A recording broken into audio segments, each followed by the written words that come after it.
자, 그리고 이제 오늘의 마지막 주제입니다. 김태현 변호사께서 오프닝에서도 말씀을 하셨지만 오늘 주제를 이렇게 들고 오셨네요. 검찰의 칼 조국 장관 턱밑까지라는 주제를 들고 오셨습니다. 사실 더 자극적인 제목을 제가 뽑았는데 그거 뭐 잡혀갈 것 같아가지고 예. 못 하겠더라고요. 그러면 저희 방송 계속 하셔야 되니까 요 정도 그러니까 선으로 방송에서 요 정도 선으로 아주 드라이하게. 사실 저는 뭐 거의 오늘 지금 이제 그 조국 끝까지 판다 느낌이신데 일주일만 얼마나 또 많이 상황이 그렇죠. 변했어요. 근데 오늘 뉴스에 그 K본부 뉴스에서 지금 또 그 정경심 교수와 관련해서 뭐 나왔어요? 그 오촌 조카 부인에게 5억을 송금을 했다. 그래서 이제 그 그래요? 일부가 코링크의 설립 자금이 됐다. 뭐 이제 이런 그 보도가 지금 KBS 쪽에서 나왔고요. 거의 우리 녹화로 따지면 거의 진짜 불과 뭐 한 3-40분 전에 나온. 아니 근데 저는 이해 안 가는 게 뉴스예요. 그 보도를 저도 보고 왔는데 네네. 5억 중에서 2억 5천을 다시 코링크 설립 자금으로 썼다는 취지이던데 사실 저도 법인 설립 안 해본 건 아니지만은 뭐 하는데 2억 5천이 들어가죠? 기본 자본금이 3억인가 그래 사모펀드. 사모펀드는 그리고 오늘 또 중요한 보도가 네. 오후에 문화일보 석간이잖아요. 예. 문화일보 일면 탑 단독이 뭐냐면 WFM 관계자의 진술. 네. WFM 관계자 진술 회의에도 참석을 했다. 정경심 교수가. 정경심 못 봤어요? 교수가. 못 봤어. 회의에도 참석을 했다. WFM 매출 상황까지 보고를 받았다. 그리고 그 영어 자문료 대가로 간 1,400만 원은 투자금에 대한 수익금의 일종이다. 그 얘기는 뭐 네. 얼마 전에 나왔었던 네. 이야기고. 그리고 사실 했어. 이게 굉장히 이제 중요한 얘기입니다. 오늘 문화일보 단독 나왔던 KBS 단독이잖아요. 이게 네네. 왜 이제 중요한 얘기냐면 이게 조금 설명을 해드리면 이게 그림이 있어야 되는데 난 기본으로 그럼 이거는 차명 투자했다는 거 아니고? 차명 투자고 봐요. 코링크 P가 회사예요. 네. 거기서 이 사람도 색깔을 좋아해. 블루 펀드가 있어요. 거기 이제 조국 장관 가족이 들어간 거예요. 네. 거기서 투자한 거 웰스 CNT입니다. 네. 거기는 뭐 하는 데다면 뭐 이제 뭐 가로등. 가로등 만드는데. 네. 그리고 배터리 펀드에서 투자한 게 WFM이에요. 근데 WFM 상장 회사예요. 예. 여기가 이제 영어 교육하는 회사인데 이제 그 2차 전지 배터리로 업종을 변경한 거예요. 근데 이 WFM이라는 데가 허위 공시를 통한 주가 조작 의혹들이 계속 있었어요. 네. 예. 아마 오늘 그 조 대표가 들어간 것도 자본시장법도 이 부분이 좀 있을 거예요. 그런데 보세요. 네. 지금 말하는 조 대표는 오촌 오촌 조카 그 조범동. 자, 그렇죠. 씨. 예. 근데 원래 이 돈을 투자하는 LP가 돈을 운영하는 GP가 뭐 하는지 사실 개입하면 안 되거든요. 그러니까 솔직히 말하면 웰스 CNT를 관여해도 안 돼요. 네. 그런데 100번 양보해서 웰스 CNT는 자기가 돈을 투자한 블루펀드가 투자한 회사니까 자기가 이해관계가 있잖아요. 네. 그러니까 100번 양보해서 웰스 CNT인 건 할 수 있다고 칩시다. 음. WFM은요. 자기 돈 들어간 데도 아니에요. 그렇잖아. 자기 돈 들어간 데는 웰스 CNT인데 왜 자기 돈도 안 들어간 WFM까지 가서 회의에 참석하고 매출을 보고 받느냐.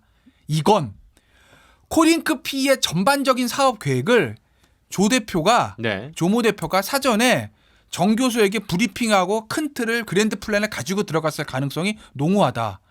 이거를 뒷받침할 수 있는 또 하나의 진술. 한투 김 팀장이 검찰에서 그렇게 얘기했다고 언론에 얘기했어요. 정 교수가요. 저한테 투자하기 전에요. 코링크 P하고 WFM이 뭔지 물어봤어요. 저한테. WFM 왜 물어봐요? 자기가 거기다 투자할 것도 아닌데. 좋아요. 그렇다고 보면 자, 정 교수, 예. 잠깐 조 대표가 네네. 숙모인가? 5촌이면 숙모. 그렇죠. 당숙모가 되겠네요. 네, 블루펀드 하면요. 웰스 CNT라는 데를 할 거거든요. 음. 그리고 WFM은 제가 다른 펀드로 할 거예요. WFM 상장회사거든요. 거기서 빼가. 그거 제가 샥 해가지고요. 주가 띄울 테니까요. 작업해가지고 저 숙모 돈이 들어가 웰스 CNT하고 합병합시다. 우회 상장 네, 말씀하시는 우회 상장 거예요? 문건 있다는 게 보도가 됐잖아요 이미. 그 계획들을 사전에 브리핑해서 가서 농후와. 그러니 한투 김 팀장한테도 야 코링크는 뭐니? 이런 WFM은 뭐니? 이렇게 이런 물어보는 시나리오 거죠. 짜기는 해본 사람의 솜씨인데. 그러니까 딱이지. 아니 근데 우리 김태현 변호사가 뭐 변호사니까 나도 이제 그리고 하나 더 있는데. 얘기해요. 이거 하나고 또 하나는 네. 지난주 월요일 이후로 또 여러 가지가 나왔잖아요. 예. 그 웰스 CNT 최 대표하고 누구야? 그 조 오촌 조카의 녹취록 나왔잖아요. 예. 거기 보면 굉장히 재밌는 부분이 뭐냐면 국책 사업 배터리 나면 우리 다 죽는다라는 얘기였어요. 전 그게 예상했어요. 왜? 그건 무슨 얘기냐면 그 배터리 하는데 IFM이거든요. 예. 근데 조국 장관 가족 돈이 들어간 웰스 CNT가 23억 그러니까 펀드에서 10억, 코링크 돈 10억에 총 23억이 들어갔는데 네. 그 중에서 13억이 그 IFM이라는 데로 들어가요. 그러면 보세요. 배터리가 떠서 IFM에 돈을 벌면 거기 투자하는 웰스 시엔트는 돈을 법니다. 그렇죠. 웰스 시엔트가 돈을 벌면 블루 펀드가 돈을 벌어요. 블루 펀드가 돈을 벌면 조국 장관 가족이 돈을 버는 구조예요. 네, 그렇겠죠. 그렇죠. 그런데요. 저도 증권회사에서 변호사가 해서 아는데 네네. 주식해서 많이도 잃어보고 네. 주식하는 사람들이 종목 선택은 딱 두 가지예요. 내가 잘해서 찍거나 누가 알려주거나. 그죠? 근데 보세요. 조모 씨, 조범 이름 얘기가 되죠? 나왔으니까. 네네네. 조범동 씨가 주식 전문가를 알려져 있어요. 그렇죠. 그 사람이 딱 보니까 야 문재인 정부는 배터리에 투자할 것 같아. 국책사업 갈 것 같은데 이거 뛸 거야. 야 우리 IFM에 투자하자. 진치고 있었어요. 그래서 대박 났어요. 네. 그럼 그건 저의 엄청난 트랙 노크도예요. 음. 이건 숨길 게 아니에요. 자랑할 거지. 음. 내가 이거 찍어서 딱 맞았잖아. 근데 그걸 두려워해요? 알려지면 우리 다 어쩌면 죽는다? 왜? 주식해본 사람들 이해가 왜? 네가 잘해서 찍었는데 뭐가 두려워? 왜 그랬을까? 정보를 그건 받았다. 뭔가 본인의 능력으로 찍은 게 아니라 외부의 힘으로 거기를 갔기 때문에 그게 본능적으로 두려운 거죠. 그러니 배터리 터지면 우리 다 죽어라는 말이 자연스럽게 나오는 거 아니겠어요? 그럼 만약 그 지금 말씀하신 게 다 사실이라고 네. 이제 가정을 했을 때, 네. 그러니까 이제 조국 장관은 그러면은 그 일단은 현 변호사님 보시기에는 어떤 네. 책임을 져야 되는 건가요? 그러니까 그게 중요한 부분인데 이제 법적으로 문제가 어떤 부분이 됐냐 좀 따져봐야 되는데 지금 이제 오촌 조카한테 지금 영장 청구 알려진 부분은 세 개죠. 네. 일단 이제 배임 횡령. 네. 결국은 횡령이에요. 그러니까 돈을 빼돌렸다. 그렇죠. 결국은 이제 아마 검찰 수사도 제가 보기에는 그 돈이 어디로 갔느냐. 최종적인 그 돈이 나오면 들어가는 데가 있는 거니까 결국은 이제 어디로 가느냐가 가장 중요할 것 같고요. 만약에 네. 그 돈을 조국 장관 부인이 가져갔거나 이랬으면 그게 굉장히 문제가 커지는 거죠. 그렇죠. 그건 맞는. 그다음에 두 번째는 자본시장법이었어요. 네, 자본시장법이었는데 지금까지 자본시장법의 논쟁은 사실은 이제 허위 공신이 아니냐. 그러니까 14억 투자했는데 70억으로 공시했다 그렇죠, 부분인데 지금 이제 김태현 변호사 얘기한 것 중에 중요한 부분이 하나 있는 게 이제 내부 거래라든지 아니면 부당 거래라 그러거든요. 내부 정보를 이용하거나 아니면 조작을 하거나 이런 부분들을 대단히 이제 중범죄로 처벌을 그렇죠. 못하게 하죠, 돼 있어요. 그거. 기본적으로. 이제 그게 그렇게 했는가. 쉽게 얘기하면 뭐 합병을 한다든지 허위 공시를 해서 주가를 띄운다든지 뭐 이렇게 했는 부분이 사실은 요번에 이제 처음으로 들어간 부분이고 그것도 자본시장법 위반. 자본시장 자본시장 위반이 있어요. 약간 포괄적인 규정으로 있어요. 네. 그러니까 시세 조정도 있고 내부 정보 이용도 있는데 이제 부당 거래라고 포괄적인 규정이 네. 있어요. 그 부분에 처벌 규정이 있는 것이고 그다음에 이제 세 번째 문제 되는 게 이제 증거인멸 교사 부분. 네. 이제 그거는 이제 뭐 조국 장관과 관련된 게 아니라 본인이 관련된 부분이 아까 얘기한 이제 녹취록에처럼 본인이 어쨌든 뭐 돈을 뭐 어떻게 빼돌렸는지 했는데 이 부분에 대해서 뭔가 차용증을 만들어 달라든지 어떻게 해달라 익성인가 거기에 뭐 돈이 간 거 아니냐 이 부분인데 이 부분에서 사실은 그 세 개 중에 조국 장관하고 관련될 수 있는 부분은 아까 그 부분, 그러니까 자본시장법 중에 부당 거래 부분 네. 얘기처럼 내부 정보. 그렇죠 내부 정보 예. 이용을 해서 실질적으로 이게 거기 이제 어떤 것도 다시 연결될 수 있냐면 아직 나오진 않았지만 오늘 언론 보도에 나온 게 이제 공직자윤리법 상에 사실은 이제 직접 투자 못하게 돼 있잖아요. 그렇죠. 근데 이게 만약에 그러니까 그래서 사모펀드로 돌렸다고 일단. 그러니까 조국 실질적으로 장관이 이게 얘기를 가족 펀드가 되고 그다음에 예. 거기 그 뭐 잘 알겠지만 이렇게 그 투자자하고 운영사는 분리하게 돼 있어요. 네네. 기본적으로 분리하게 돼 있는데 이게 실질적으로 영향력을 행사한 거 아닌가? 실질적으로 그러니까 투자자와 업무 집행 사원이 하나 아니냐? 실제로 오너가 따로 있는 거 아니냐? 이 부분이 제가 보기에는 두 가지. 아까 얘기한 자본시장법에서 부당거래 네. 부분하고 네. 공직자윤리법. 이거는 이제 조국 장관이나 아니면 부인하고 관련될 수 있는 부분이에요. 네네. 실질적으로 수사에 따라 가지고. 근데 따져 보면, 그러니까 부당거래 부분은 제가 보기에, 그러니까 뭐 주식을 해본 분이나 아니면 사모펀드를 한 분이나 아니면 뭔가 이게 단순히 지금 언론에서 얘기한 것처럼 가족 펀드였든지 아니면 나중에 이걸 어디에 투자한지 알았다든지 이런 거 갖고는 안 돼요. 실제로 불리하게 돼 있어도 내가 예를 들어서 내가 지시해서 이거 사 이거 하고 투자했으니까 이거를 이렇게 투자했습니다. 얘기해서 아는 거하고 다를 거거든요. 그렇죠. 그렇죠. 내가 뭐 왜냐하면 시킨 실제- 거하고 그렇죠. 나중에 왜냐하면 보고를 받은 건 다를 자본 수밖에 그 없죠. 시장법에서 금지하는 거는 단순히 영향력 행사라는 게 쉽게 얘기하면 바지 내세워서 네가 운영하는 것처럼 하지 마라 이거예요. 네. 그 분리하라는 게. 그러니까 실질적으로 그 주식 이 어디에다 투자를 하는지 아니면 이거를 어디다 어떻게 할 건지 이거에 대해서 실질적인 어떤 의사 결정을 했느냐 안 했느냐 그게 가장 중요해요. 그러니까 단순히 지금 언론에 나온 것처럼 이걸 투자한 걸 얘기했다, 알았다. 이거 갖고는 제가 보기에 영향 행사라고 보기 어려워요. 제가 그런데 여기서 그다음에 이제 이 공직자윤리법도 마무리하시. 공직자윤리법에서도 사실은 그러니까 직접 투자, 그러니까 간접 투자를 빙자한 직접 투자 아니냐? 예. 그렇다면 똑같아. 한마디로 얘기하면 그 어떤 주식을 사고 어느 걸 선정하는 것에 대해서 우리가 예를 들어 삼성전자를 사든 현대전자를 살 때는 그거를 내가 결정을 하잖아요. 네. 그러니까 간접 투자 이 지금 사모펀드에서 이 공직자윤리법이 되려면 그 의사 결정 자체를 그 부인이 했어야 된다. 자, 그러면은 그게 그 굉장히 중요한데 제가 볼 때는- 보기에는 그 정도는 아니에요. 제가 볼 때는 현 변호사님 말씀을 좀 쭉 들어보니까 만약에 하나가 걸리면 나머지 하나도 빠져나오기 어렵네요. 그러면. 그러니까 실질적인 의사 결정을 했느냐. 그러니까요. 그게 가장 중요해요. 그러니까요. 선정을 할 예, 때 예. 투자처를 결정할 그러니까 때 그거를 했으면- 실질적인 영향력이 되면은 그게 부당 거래가 되는 거고 그러면 당연히 공직자 부당 거래가 바로 되는 건 아니에요. 부당 거래라는 거는 아까 얘기했잖아요. 네. 그 시세 조정이라든지 아니면 내부 그렇죠, 정보를 그렇죠. 이용한다 이렇게 되는 것이고 그러니까 자본시장법에서 실제로 업무집행 사원이 투자자가 업무집행 사원을 영향을 행사하는 것에 대한 처벌 규정은 없어요.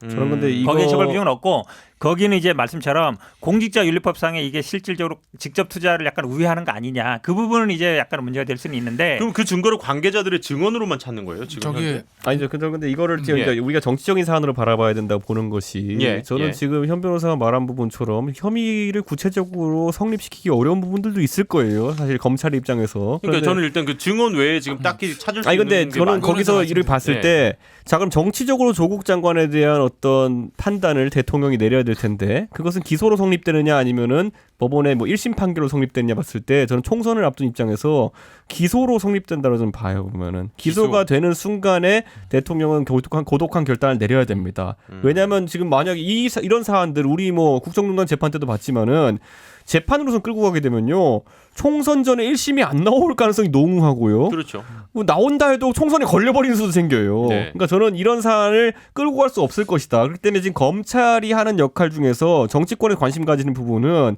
어느 정도의 시나리오로 그냥 기소를 하느냐에서도 끝나요. 사실은 지금 보면은 저는 대통령께서 지금까지 조국 장관에 대한 실질적인 보증을 써왔고 네. 그것 때문에 지지율도 깎아먹으면서까지 지금 굉장히 고심찬 결단을 하고 계셨지만은 저는 기소되는 순간부터 그거 못 하신다 봐요. 그 정도로 나라 하나의 운명을 조국에게 건다? 지지층도 용납 못할 사안이라 봅니다. 저는. 왜냐하면 이미 기소가 뭘로 됐다는 거는 기소할지 김태현 변호사 얘기해 봐요. 아니 그러니까 기소를 했다는 것은 기본적으로 봤을 때 뭘로 그러니까. 아니 그러니까 기소를 했다고 봤을 때 저는 거기서 어떤 혐의라도 유죄가 나올 가능성이 존재한다는 그 상황이 보이게 되면은 저는 민주당 내에서도 엄청난 반발이 아마 생길 겁니다. 왜 총선을 앞두고 이런 데 운명을 거느냐. 이건 대통령의 지도력과 연결되는 문제이기 때문에 저는 이거 어차피 못 버틴다 봅니다. 알겠어요. 예, 알겠습니다. 일단 저는 기소. 그러면은 예. 뭘로 하든지 한번 아직 얘기해 봐요. 조국 장관까지는 모르겠어요. 뭐 공직자윤리법 정도고. 근데 저는 조국 장관이 법적 책임 저는 중요하지 않다고 보는데요. 그렇잖아요. 그러면요. 저는 정경심 교수는 사법 처리 된다고 보거든요. 자본시장법 위반으로. 음. 근데 그게 되면 그럼 대한민국에서 자 저희 부인이 지금 뭐 사법 처리에서 구속됐습니다. 근데 저는 몰랐거든요. 아니, 뭘로 아니, 그러니까 저는 몰랐고- 기소되냐가 중요하지. 저는 자본시장법 위반 자본시장법 어떤 내용? 공동정범이 전 충분히 가능하다고 아. 봐요. 네, 그건 가능하다고 보고 거기 그런데 공시에서 공동정범이라고? 네, 저는 그거 충분히 지금 혐의가 저는 있다고 봐요. 있다고 보고 그걸 입증할 수 있는 거는 아까 제가 그린 그림 있잖아요. 네. 그건 관련자 진술로서는 이미 어느 정도 파악했을 거예요. 근데 진술만 가지고 안 되죠. 하고 네. WFM 그 사이에 있었던 예, 그 돈 거래. 예. 근데 물증이 있어야 되잖아요. 그렇죠. 모르긴 몰라도 서버 하드 3개 가지고 갔잖아요. 네. 거기서 다 나왔을 걸요. 왜 그러냐? 정종심 교수의 행동 패턴을 보면 겁이 없어요. 겁이 없습니다. 제가 봤을 때 굉장히 행동력 있는 사람이에요. 최소한 문재인 정부 하에서는 이게 탈날 거라고 생각을 못했던 것 같아요. 아마 그 서버 내에 그 조범동 씨와 주고받은 어떤 보고 문건이라든지 그런 것들이 있을 가능성이 높다. 그러니 그걸 3개를 그렇게 없애려고 난리를 쳤죠. 근데 일단 그 근데 오촌 조카는 지금 예 먼저 말씀. 근데 그게 왜 제가 그렇게 보냐면 예. 제가 지난번에 마지막 그 얘기 안 들었나요? 한투 김모 씨 이 사람이 스모킹 입 다 열 거라고 얘기하셨죠. 정확히 열었잖아요. 예. 그 사람 왜 열었겠어요? 검찰이 불러다가 야 서버 보니까 온갖 거 다 있대. 너 증거인멸이야. 너 이거 걸리면 PB도 못해. 너 어떡할래? 그거 어떡할 것 같아요? 다 물어요. 화이트 칼라들은 술술 나옵니다. 그리고 나서 오늘 네. 이제 모 종편사 단독 보도가 뭐냐면은 정경심 교수 측에서 언론에 나온 내용을 보고 네. 그 PB한테 또다시 항의했대잖아. 너 그래. 그런 것까지 말하면 어떻게 하는 식으로 이제 얘기했대잖아요. 그러니 그 서버를 하드를 봤더니 뭐 가족 사진에 영화에 음악 이런 거 있으면요 증거가 아닌데 증거인멸 아니지? 그럼 PB가 미쳤습니까? 그 불게 고객 떨어져 나가게? PB가 거기서 술술술 했다는 얘기는 검찰에서 야 하드에서 재밌는 게 나왔다. 또 증거인멸인데 어떡할래? 이겁니다. 일단은 수사 그 기법이고. 그러니까 그래서 김태형 제가 변호사 보시기에는 그래서 제가 그렇다는 한투 거죠. 예. 김 팀장이 다 볼 거다가 지난주에 말씀드렸고 실제로 다 불었잖아요. 지금. 다 불었잖아. 아니 그러니까 네, 우리 그래서 김태형 아마 변호사 제가 뭘로 기사할지 물증이 물어봤는데 나올 거고. 유일하게 귀에 들어오는 얘기는 뭐냐면 허위 공시의 공동 정보입니다. 이 얘기예요. 그 얘기밖에 안 들어오는데 그 말은 한마디로 간단히 얘기하면 뭐냐면 원래는 공시의 의무는 운용사가 있어요. 펀드 네. 운용사 네. 대표가 이제 법적 책임이 있는 거죠. 아까 여기서 허위 공시라는 거는 원래는 뭐 10억밖에 14억 하기로 했는데 왜 70억으로 공시했느냐. 쉽게 얘기하면 그걸 통해서 뭐 주가 조작을 하거나 아니면 뭔가 하기 위한 거 아니냐. 이익을 네, 보기 위한 그렇죠. 거. 거기에 정경심 교수가 관여돼 있다. 그래서 공동정범이다. 하나 얘기하는데 다 말씀드릴게요. 제가 자본시장보다 허위공시의 공동정범, 횡령의 공동정범 가능성도 있는데 그건 아직 제가 돈의 흐름을 다 파악을 못해서 그건 조금 블랙으로 놔둘게요. 네. 증거인멸 교사 있죠. 증거인멸 교사. 증거인멸 교사 있어요. 그다음에 공직자윤리법 위반도 있어요. 그죠? 그다음에 또 뭐 있냐면 자본시장법상 그 LP하고 GP하고 관여하지 전 LP 전주가 GP 지분 못 가지거든요. 가지면 안 되거든요. 근데 제가 봤을 때는 코링크 P의 그 정 교수 동생이 지분 가지고 있잖아요. 예. 그 돈이 정 교수 돈으로 보인다는 지금 보도가 있었어요. 저도 실제로 개인적으로 그렇게 보고. 그러니까 그 부분들 통해 가지고 제가 그거 봤을 처벌 때는 규정이 없다니까. 정경심 교수 문제 삼는 데는 큰 그러니까 문제 없을 것 자본시장법에서 좋아요. 예. 지금 얘기하는 이 네. 예를 들어서 LP랑 뭐 업무집행사원 사이에 그 GP, LP라 그러죠. 업무집행사원 그러니까 투자자하고 운영사하고 이제 하나로 그 이해관계를 맺기지 마라 한마디로 얘기하면 분리시켜라 이 얘기인데 그거는 사실은 뭐 벌칙 규정은 없는 규정이에요. 벌칙 규정이 없는 규정이라서 문제 안 되고 지금 얘기 중에 이제 허위 공시 부분 그 부분이 얼마까지 관여되느냐 부분인데 제가 보기에 그 부분에 대해서 예를 들어서 투자하는 그 대학 교수가 예. 이거를 뭐 공시를 어떻게 하면 어떻게 된다까지 알았겠느냐 제가 보기엔 그렇지 않을 것 같아요. 왜냐하면 그거는 그래요. 오촌 조카나 그 운영사일 가능성이 많고 그다음에 얘기하는 것 중에 배임 횡령 부분은 그거는 제가 보기에 그 돈을 만약에 회수했다든지 예. 뭐 이랬으면 문제가 되지만 지금 그게 나온 게 아니잖아요. 그러니까 사채 사실은- 시장에서 예. 그 깡했던 10억의 흐름이 어디로 갔냐는 이게 중요한 거죠. 중요하죠. 되게 중요하죠. 그러니까 지금 사실 뭐 벌써 우리가 이 얘기를 몇 주째 하고 있는데 검찰 수사가 속도를 낼 거다라고 세 분이 다 얘기를 사실 해주셨는데 제가 예상했던 것보다는 속도가 빠르지는 않은 것 같아요. 아니죠. 직접 관련된 게 나온 게 빠르죠. 없죠 지금. 이 정도면 왜냐면은- 스피디한 건가요? 왜냐하면 지금 조범동이 오늘 영장 쳤잖아요. 그렇죠. 영장 근데- 무조건 나오거든요. 증거는 다 확보됐다 네. 이렇게 그럼 보는 거의 다 거죠. 확보된 거로 봐야 돼요. 제가 지금 봤을 때. 구속영장이 처음에 기각되지 않았어요? 그거는 중요한 게 사람이에요. 아니에요. 예. 그 다른 사람. 코링크 대표하고 코링크 대표. 그다음에 이제 음. 가로드스르 거기 대표죠. 영장이 기각됐을 때 검찰의 반응을 보시면 압니다. 이런 큰 사건에 검찰이 격앙됐다. 재청구를 검토한다. 그게 아니었어요. 그래? 알았어. 다 불었으니까. 왜?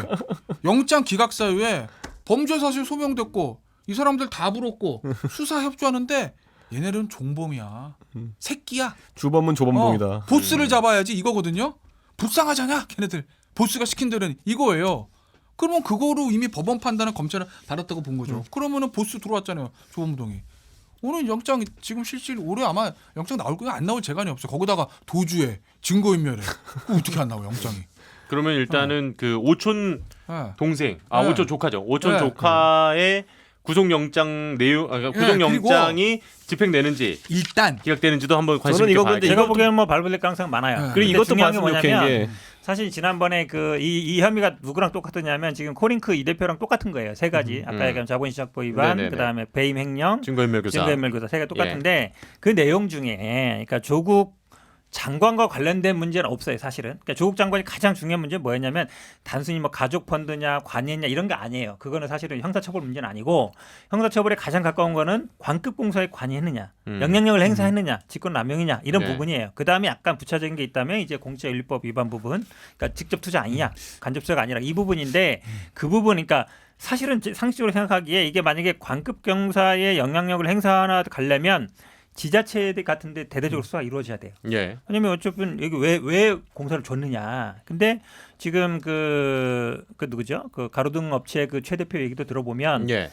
계속 그러잖아요. 난 조국 알지도 못하는데. 그다음에 우리는 옛날에 지금 정부 들어와서 더 많이 했다 공사를.